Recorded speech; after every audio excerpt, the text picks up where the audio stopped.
University of Basel, doing advanced bone surgery. And I've attended other courses in South Africa, Johannesburg, and also in some hospitals in the US. So basically, that was my working life. In Kenya, I worked apart from Kenyatta and Kisii. I worked in Eldoret, but I was the first qualified surgeon to be posted to Eldoret in 1976 when I came back from UK. It was an old hospital, of course, unlike the modern one. There were no facilities for operations, whatever, but they wanted a surgeon there. The North Rift, I was in charge of the North Rift, which includes 7 hospitals. So from Eldoret, I then came to Mombasa. Now, this was actually against my wish. Which year was this? This was 1977. Initially, when I came from Edinburgh, I was invited to go to the University of Nairobi to teach Department of Orthopedic Surgery. But in 1975, I had lost my mother when I was abroad. So when I came back, my old man, my dad, was looking very weak. So I wanted to be near him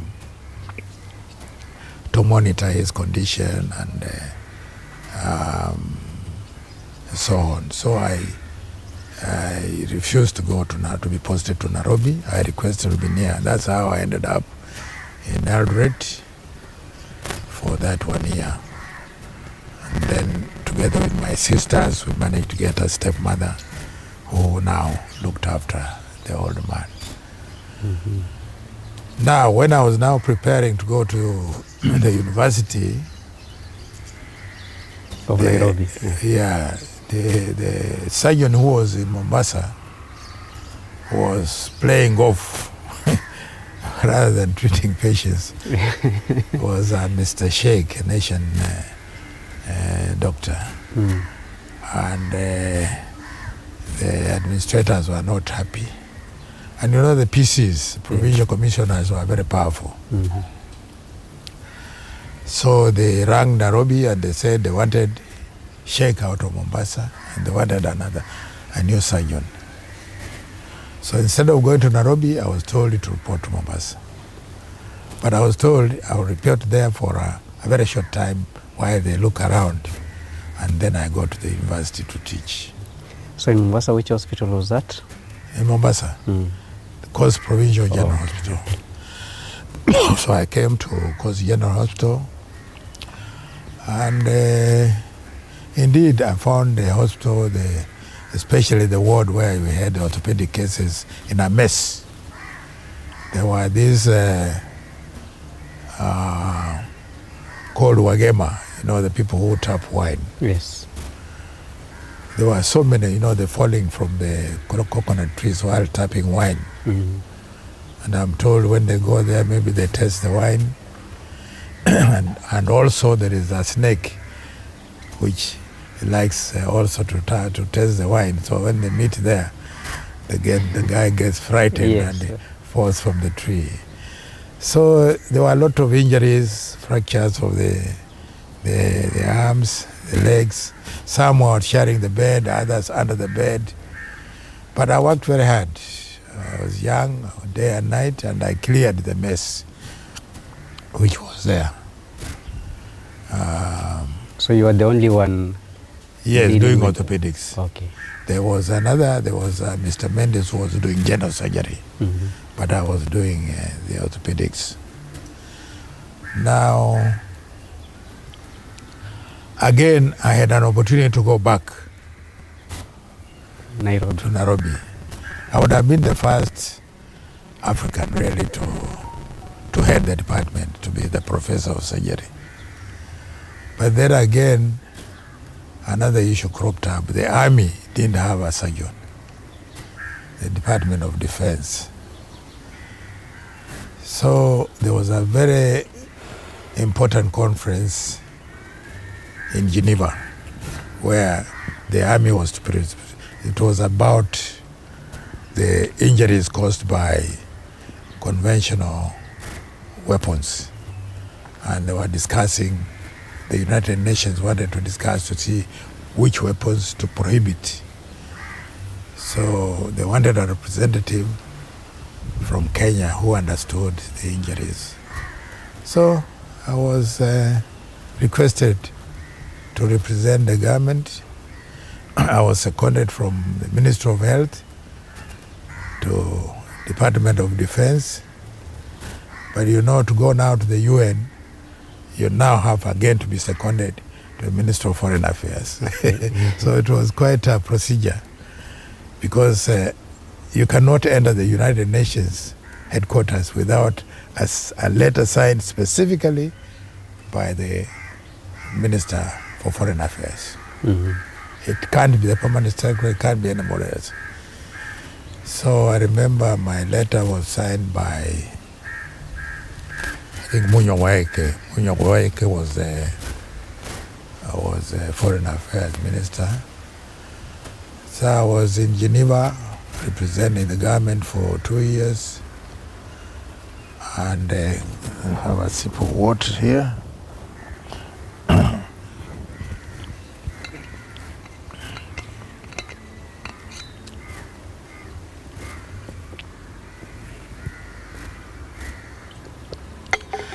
So while in Geneva,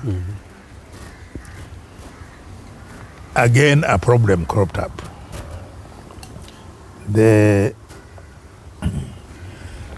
Americans were accusing the Russians for supporting, for using chemical and biological warfare weapons in Afghanistan and in Cambodia, it was called Kampuchea. So the Secretary General of United Nations, the UN, that time it was called Waldheim. He wanted 4 experts. He wanted one from Africa, you know, UN being a political body, one from Africa, one from Europe, one from Asia, and another one from America. So because of my participation, I used to make quite a bit of noise in Geneva. They said I was the right material. So I was, again, the UN requested the government, the Kenya government, for permission to appoint me. So I was appointed again, and I became a UN expert. That was now, in Geneva I was there 79, 80. Then I became a UN expert 81, 82. That was quite interesting. But to cut the long story short, we used to go, we're based in New York, but we would go to Pakistan to access Afghanistan, and also to Thailand to access Cambodia. So that was how I missed the opportunity to teach. The opportunity to teach. Okay. Do I regret? No, I have no regrets. I think that exposure with the UN, whatever, it gave me a very good experience. Okay. Now, you told us initially yes. that there was an opportunity for you to do medicine in Makerere, yes. which you didn't take. Yes. You were for geology. For geology. But now later on, yes. you say that you decided to do medicine yes. overseas. Yes. So what motivated you to change your mind to venture into medicine? Yeah, what motivated me is quite a number of things. Number one, my mother was traditional. She used to treat us with herbs. She was a herbalist. In fact, I can only remember once when I went to the native hospital Kakamega when I was severe malaria. But for any other ailments, she used to get herbs. She'll boil them and just put through the nose, and we feel good. So I had that influence from my mother. The other thing was, when I was in primary and intermediate school, I used to stay with my uncles. I had two uncles, the younger brothers to my dad. They were working in what was called Victoria Hospital in Kisumu, the European hospital. So I used to stay with them during holidays, and I was very fascinated in what, of course they were just lay people there. They were not really doctors, but they were workers there, subordinate. But I was quite fascinated with what went on in the hospital, and I think that could have created some curiosity and interest. Equally, my elder brother, the late Jackson Ndumwa, he went to MTC, Medical Training College, and he studied medicine as a clinical officer. Now, whenever I went home, people used to come to him in the village when they have patients, and my brother would take me along. Especially at night, I would carry the lantern. There were hardly any torches there. I would carry the light, escort him to treat those people in the village. And again, I suppose this had quite an impact yeah, in your decision making. An impact.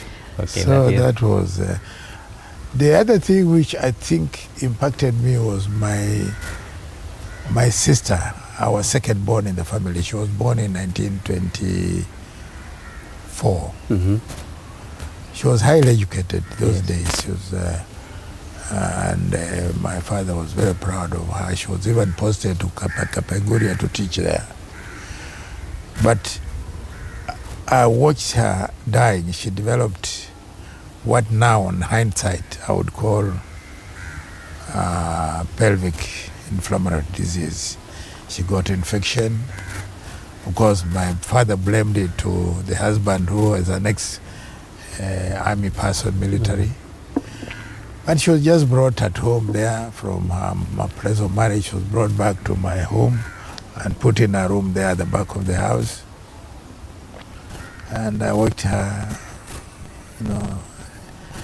ailing until she passed away. So I thought that was very unfortunate. On top of that, my teacher, who again taught me at Vijalo, as I said when we started there, on writing in the dust, he was pricked by a stick, and he developed swelling of his leg. There was pus oozing from the leg, and he just needed antibiotics on hindsight. But they said, this must have been witchcraft. So again, he was put in a room there, and I watched him. He went into septicemia, and he died.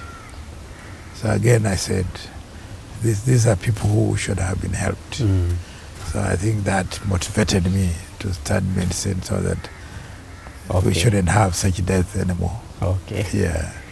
Yeah, that is an interesting one, because nowadays you find young people being forced to venture into a specific career by their parents. They get into it, they don't love it, they go to a different field, and they end up being frustrated. That is very unfortunate. Yeah. It's unfortunate because I'll give you an example of not even doctors, nurses. Yes. They say this is a profession where a calling. Yes. You need a calling, because the kind of nursing, you work hard and then remuneration is very poor. Yes. But if you don't have that heart to deal with some of those very difficult patients, some people bleeding, others with the pus, with what have you, if you don't have the heart, the love for the sick, you'll get frustrated.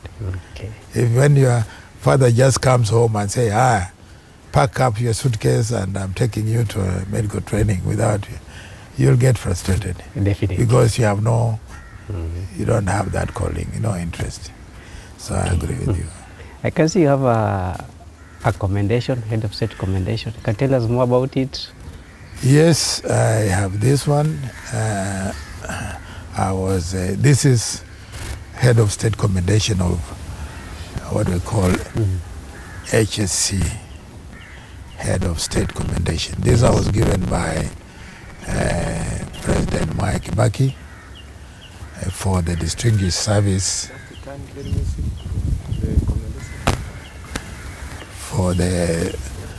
for distinguished service to the nation. Okay. I have another one which I was given by the late President Moi, Daniel Arap Moi. It was during the commemoration of the Nyayo era 30th anniversary. So again, I was given is a medal which I wear. I'll show it sometime. I wear over the neck. I have had quite a number of other commendations in my life.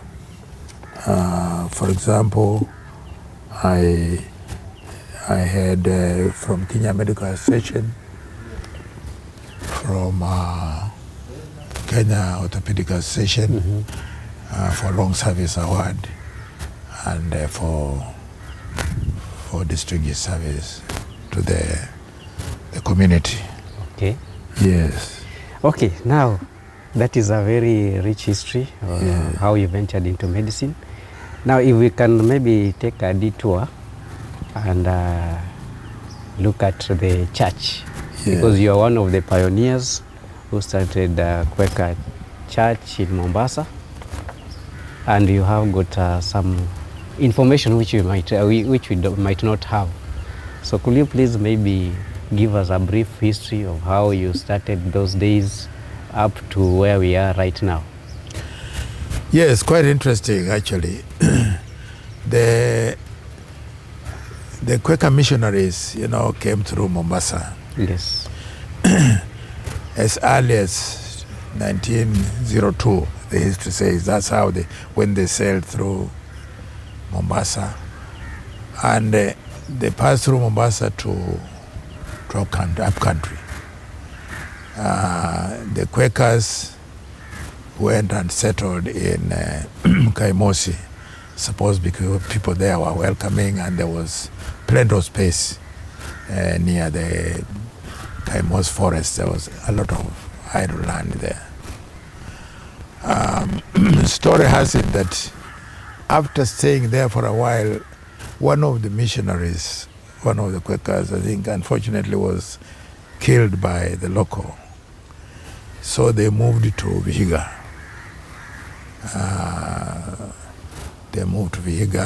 Where they found the CMS. You've heard of the CMS. I think these are the precursors of the Anglican,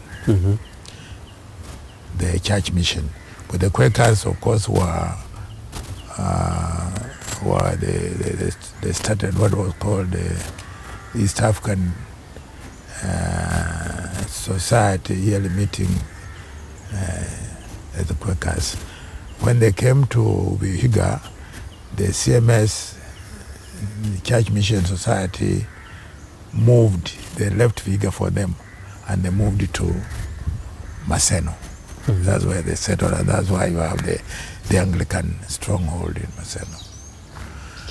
So that's how. But then, after a while, they went back to Kaimosi, where they established headquarters. Now, for Mombasa, it was the local people, those who had an influence by the Kaimos missions, those who are now working. And those days were mainly men workers, domestic workers. They started fellowshipping as early as 1944. They started fellowshipping in the homes. And then around 1947, they actually now started having meetings under the mango tree. Then come 1949, they had their first pastor posted from Kaimosi to join them. The problem for a long time was where the venue, the meeting, they had a lot of problems. They used to move from place to place. There was initially, they wandered from like the barracks, the military barracks. They met there briefly. They also met in a place called Majimbo. There was a Makuti hall there at Majimbo. There was another place at the railways in Tudor. They met there. St. John's CPK allowed them also to fellowship them after some time. So they were doing it on a rotational basis? Yeah, on a rotational basis. Then also the municipal allowed them after some time to meet in Tononoka. There was a nursery school there, so they allowed them to meet in the nursery school. So they didn't have a fixed place, moving from place to place. And then this became too much. So they thought of buying a plot. And I think they they did some Harambe, and 1967 they acquired a plot. They actually acquired a plot for them to. Now that plot was along Jomo Kenyatta Avenue. Now, and it was situated between two bars. So, well, they didn't mind. It was their plot. They even got Bishop Mangombe. Mangombe was Anglican bishop here. But he worked with my late father-in-law, Archbishop Olang, that time when he was Bishop of Maseno. Mm-hmm. So Bishop Mangombe, that time, they got him to come and bless the plot, the plot, because they were now. So it went there. And then in between, there was a Dr. Katisia. Mm. He was Dr. Paul Katisia. I knew him, he was my friend. He's late now, he passed away. He had a plot where now, Tononoka Spaki, where a plot is. He had bought it from the Independent Baptist Church, who are now moving to Kwale. So Katisia bought that plot from them. So he approached these the Quakers who were there. He called one of them, Mr. Waliaura, who was the chairman of the building society, and told him, look, you have this plot along the road between two bars, and I have this plot at Sparky, which is bigger, away from the bar. Why don't we exchange? Mm-hmm. When Waleaura told the other members about it, they didn't want to hear anything about it. They say, our plot has already been blessed by Bishop Mangombe and whatever.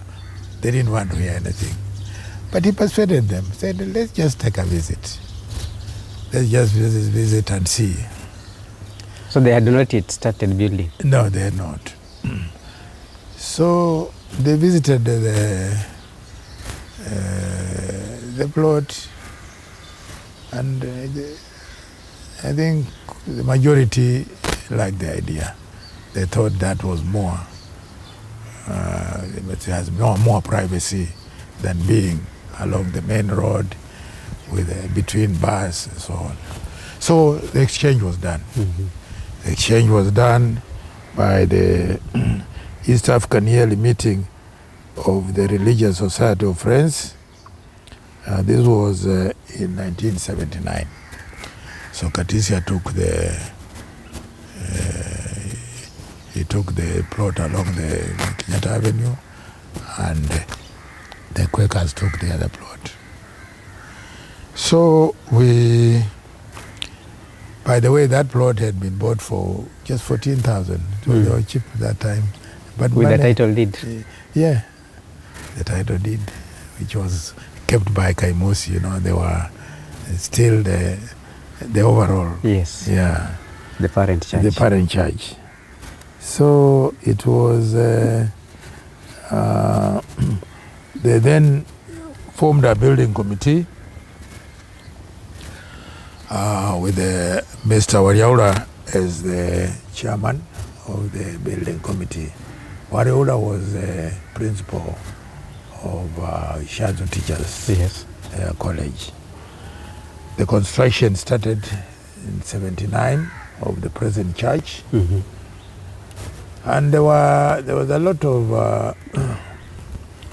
harambes, and surprisingly, the project coordinator, you'll be surprised, was Honorable Sharif Nasir, a Muslim. He was actually the project coordinator, and he did a lot. In fact, the Harambe, there was a time Harambe was done where they raised 91,000. Those days? Yeah, those days. That was a lot of money. And he himself contributed 50 out of that. He was more so than keen. half. Yes, a Muslim. The other person was Mangombe again. Having blessed the plot, he again participated a lot in the Harambe activities. So it was to be built in two phases. The first phase was to be what we have now, the place for the service, and of course the nursery school. The phase two was supposed to be a public library, the office, of course, and the residence of the pastor. The stone was laid by somebody who was a Mr. Harold Smack. He is the one who laid the cornerstone. Who was he? He was one of the Quakers, the English, the American Quakers. Okay. He laid there was also they did charity walk, which raised 30,000, which was a lot of money in 1980. So in September, the building was complete. Of course, in between, I'm cutting the long story short. They had got a contractor who started building the plot. He started the Toronoka. And then as soon as the building came up, the wall, the man died in an accident. So again, we had to change the contractor. They had to change the contractor and so on. Those are details I'm not going into. So the building was handed over, and the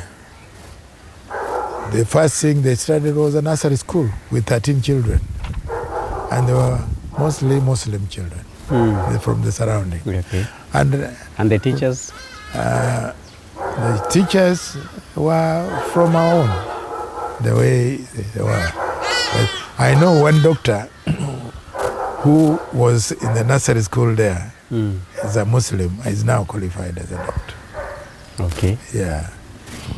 So but I'm glad that we've continued to interact with our fellow Muslims because of the contribution mainly of Sharif Nasir, the late.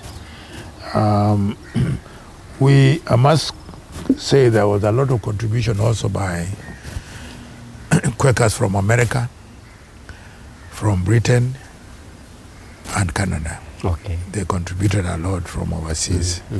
Yeah. Okay. Yeah. So now we have come a long way. Yeah, And I've come a nowadays long you way. find that churches do not rely on donations totally, do not rely on well wishers totally. Yeah. Most of them invest. Yes. And as Quakers, we also do investments. Yeah, so there we do. was an investment that was made, Yeah. and I'm made to know that we have Quaker Hall, which was bought. Up to now, it's an investment of the church. Could you please give us a history of how it was bought and how it's being used nowadays? So, before I get to that, let me, I think, recognize to that Toronto Church, Yes. the contribution by quite a number of companies, Bamburi Cement, there was Van Lee, and bottling companies. They contributed a lot to this. Of course, I mentioned Mangombe, Sharif Nasir, Dr. Wameyo, the late, contributed to that. Honorable Mwangare was at one time also invited as a guest of honor. And myself, Mareola used to also call on me from Shanzu at Coast General Hospital. I did my contribution. So I want to say that the Tononoka, the present one, is the hands of so many hands. There were the Americans, the Europeans, the Arabs, the Africans, the Muslims, the Hindus, and even non-believers. So we have to give gratitude to that. Yes, a good question about Quaker Hall.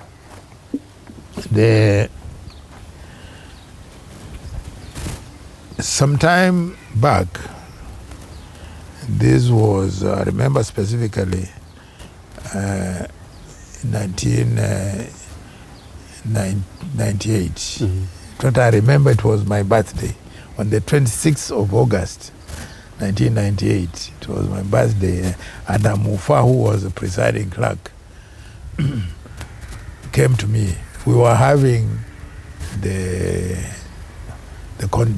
annual conference at GTI. No, not at GTI, at the government School. Training Institute. It was then the GTI. Oh, that's the GTI? Yes. Yeah, so I was right. So we were having, and I think one of the delegates, mainly I think from Nairobi, told Mamufa about the plan of breweries selling their properties. They are closing the Mombasa office. They wanted to sell most of the, and among the things they were selling was what was called Tusker Hall that time. And Amufa then told me, look, this is what I've heard. Amufa used to confide with me a lot. So I said, can we go and see, have a look? So I entered my car. I was driving a Volvo then. My wife and Amufa, the three of us, went and saw what was Tusker Hall. And we were very impressed with the building facility. It used to be a nursery. The stools were there. And the stool, the stool was there. There was, we were very impressed, and we said, how do we go about it? So I contacted my friend, Hesbon Kidula. Hesbon Kidula was working with the Kenya breweries, and it was, by the way, his husband to Unita Kidula, I think former magistrate, you must have heard of her. Yes. And he himself is from Mudete area, Maragoli. So he told me, yes, it is true, we are selling that. And the plan How much? how much? Yeah. It was for 2.7 million. Okay. So we said we'll make an effort. We committed ourselves. As a church, yeah. As a church. We informed the Nairobi Yearly Meeting headquarters, the presiding clerk, Stanley Ndezwa, who also took interest. So the communication now was between us and also the Nairobi Yearly Meeting and Kenya Breweries. To cut the long story short, we borrowed money. We borrowed 1.7 million from ECLOF. Have you heard of ECLOF? Yeah, I've heard. What is it in full? ECLOF stands for Ecumenical Church Loan Fund. They lend money to churches, religious institutions at a very reasonable percentage. I think we were at that time paying 12% when the banks were almost more than 30. That time it was a very high rate, interest rate. So the good thing was the man who was, the headquarters is in Geneva. The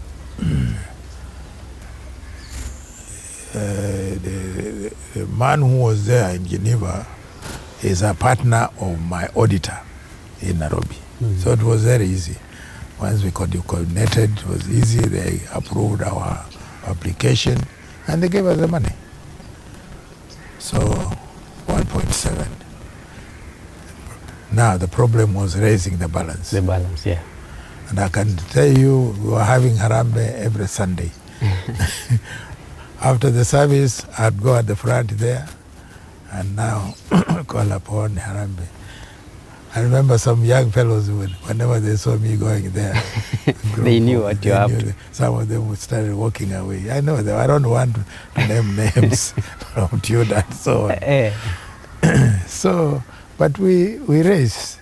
It was, we did very well. The first Harambe was by Musalia Mudavadi. And we raised 1 million, actually. 1.07 in 98. Then the second Harambe was a friend of, again, Musalia Mudavadi. He is now a judge, Mr. Mabea, Alfred Mabea. Then the rest, of course, was from members.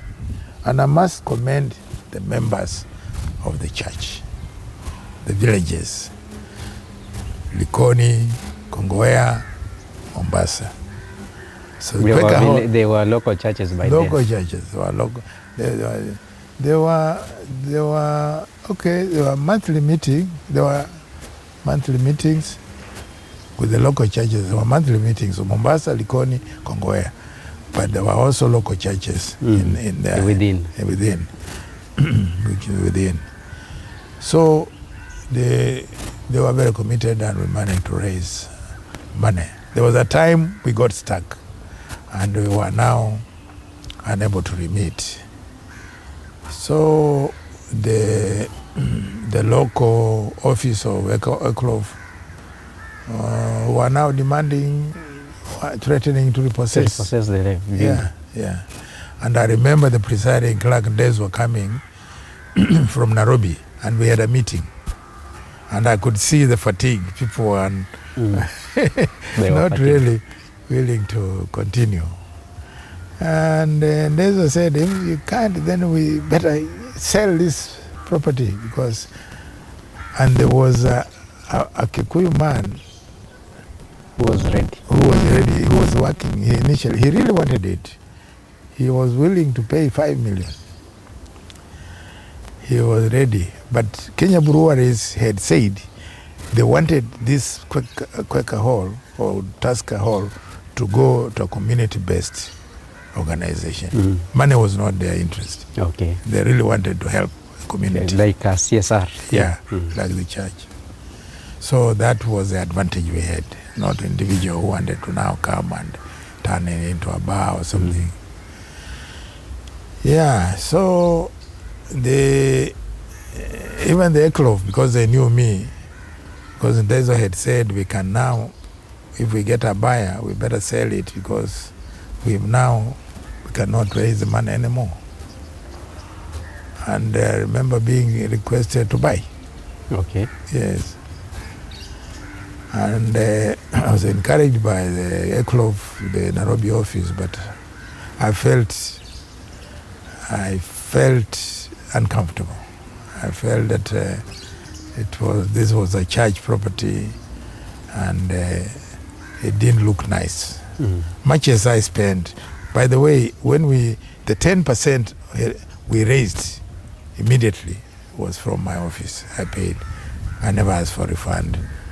Was that 28,000, which was 10% down payment. The church didn't have the money, so that one I just paid from my office, and I said here was my contribution towards the whole thing. So we had formed a Quaker Hall committee, and I was a chairman, and so I took a lot of responsibility. Yeah, so that's how we ended up. Now, what I want to emphasize, I know that somebody who was my colleague saying that he was the one who initiated the Quaker holding. That's a lie. Because I know that person. By the time we were buying this Quaker Hall, he had already been sacked by Kenya Breweries due to activism. So he was nowhere near. This we got to know about Quaker Hall through a friend from Nairobi, and that's how we managed to raise the fee. Okay. Now, my only regret is that we've had tenants, we've had other churches who opted to meet there, but then Tudor Village Meeting, as we used to call them now, the local church.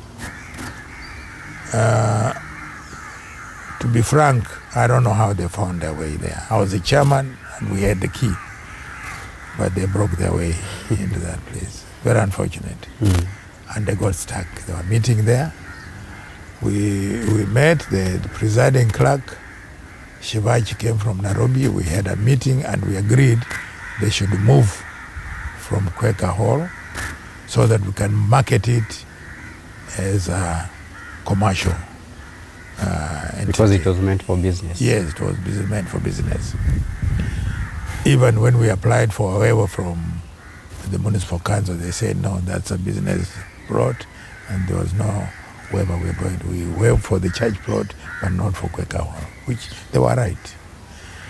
Now, a few tenants came in, but they were disappointed because they would come, wait outside when Quaker Tudor Village Meeting are meeting there, and these people start meeting outside, then they pull out.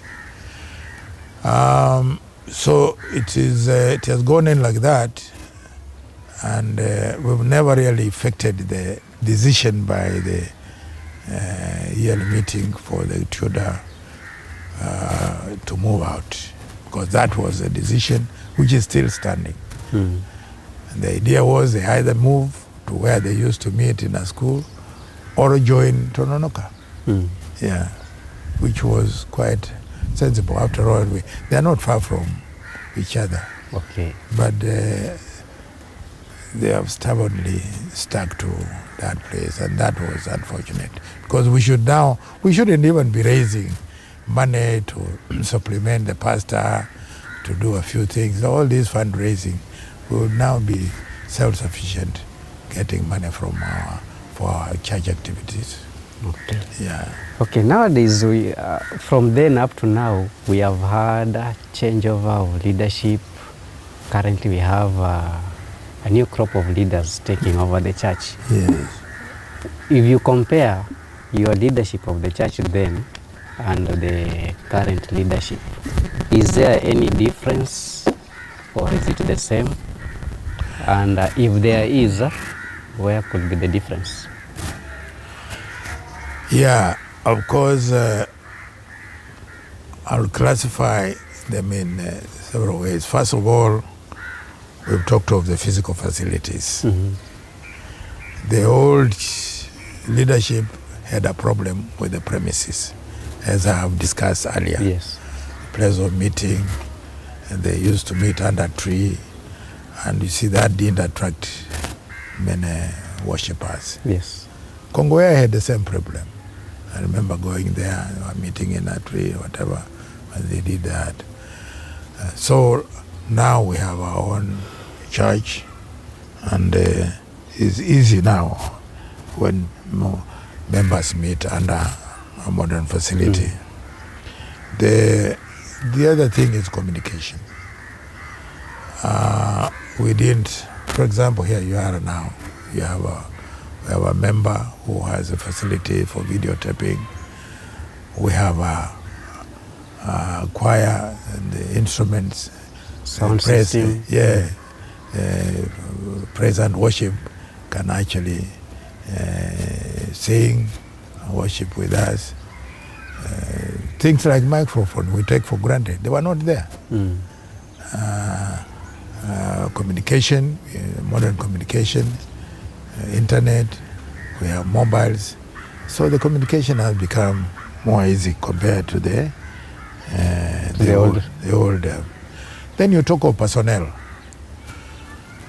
I remember the Mondi, the father of Mwange. He was here, that Mzee. At one time he was the leader of the local church. And we go there and he stand in front there and say, is there anybody who has anything to say? You know, because there was no program. He just leave it open. It's like Ushuhuda. Yes. Is there anybody say something to say, whatever? So we didn't have the trained personnel, the trained pastors. So this is the advantage we now have. Okay. Yes, as compared with the past. So and of course the educated education meant a lot as contribution. The congregation is different. In the past, as I've said, the majority were mainly domestic workers, manual workers, so they had their own limitations, whatever. But now we have people, members who have good jobs. I'm saying this with humility. There was a time it was only my car which used to park there. Yes, only my car my Volvo, I remember that, used to park at Sparky at Oronoka. And if we are going somewhere else, the pastor would need a lift, say we go there, and we are now going to Kongowea for some function. Everybody wants a lift. If there was a Sunday where you'll be absent, everybody will know you are absent. Yeah, everybody would know. Everybody would know. Everybody would know. So Okay. there are those very important points. Yeah. Now, as your parting shot, what kind of advice would you give the current crop of leaders in church in terms of leadership, sacrifice, any kind of advice? Yeah, my advice would be I think first of all members should familiarize themselves with the Constitution. It's very important because if you belong to, whether be it an organization or a church, it's good to know the do's and don'ts of that organization. So I would encourage, I remember we revised that Constitution and we adopted it, I think the same place, GTI. And I moved that. The lay leaders from Nairobi were very adamant, especially the issue of the pastors leading the service. You remember in the past, pastor would come, he's given a table there with the mineral water, so Katie Pale corner, and then the lay leaders would conduct the service. And when it comes to preaching, is when the pastor is now ushered in, Yes. just to preach and then, one sit. yes. So it was really a lay leaders affair. But I told him, I gave an example, and I said that if there are 2 buses, one bus is being driven by a turn boy who has no license, but occasionally, he knows how to change gears, whatever, going to Nairobi. Another one is an experienced licensed driver. Yeah. You're going to Nairobi. Which bus are you going to enter? Of course. It's the profession. Yes. And I said, yes. Here we have trained, ordained pastors to lead the congregation. There's no point for them coming to church, then you make them sit in a corner with mineral water, waiting for their time to just preach and sit down.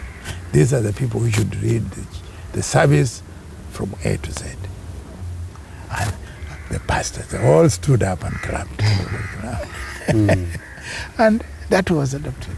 Okay. And I remember when I went out, all the pastors wanted to shake my hand. But it made sense, actually. It made sense. Because much as we appreciate the lay leaders are everywhere, they are in all churches, but their duties are defined. Yeah. And their limit should be known. So I think that should be very important. Then it's very important also to know, to understand the role of the chair, those people who have given chair leaders their roles. Each person should know their roles. Yes. Now, I also would suggest we should not mix things. Let Saturday be a business day for business meeting. And let Sunday just be a day A worship. And not get them mixed up. Because sometimes I see a lot of this confusion, mix up, which I think is very unfortunate. So that Sunday should be a day of worship and so on. And I think we should consult each other, we should encourage and dialogue with the others, leaders and members. There should be servant leadership, what I call servant leadership in the church, work hand in hand with the pastors. This is very important. Yes. Not one group working on its own. I think teamwork and being tolerant and forgiving. Yes. And this, we should discourage these groupings that we see in the church, where you now find a group of some members ganging up. That destroys the whole spirit of service. So we should cultivate peace, love, and everybody live with the Christ in our heart, and be prayerful. Okay. Be prayerful. Thank you very much for your insightfulness. Thank you very much for your deep history in terms of medicine and also in the history of the church. So viewers, there you have it. There we have our legend with a rich history, whereby when you sit with him, you just want to listen more and more. So for more, join us next week as we interview another legend. Have a nice day. Let's meet next time. Thank you very much. Take care. Okay.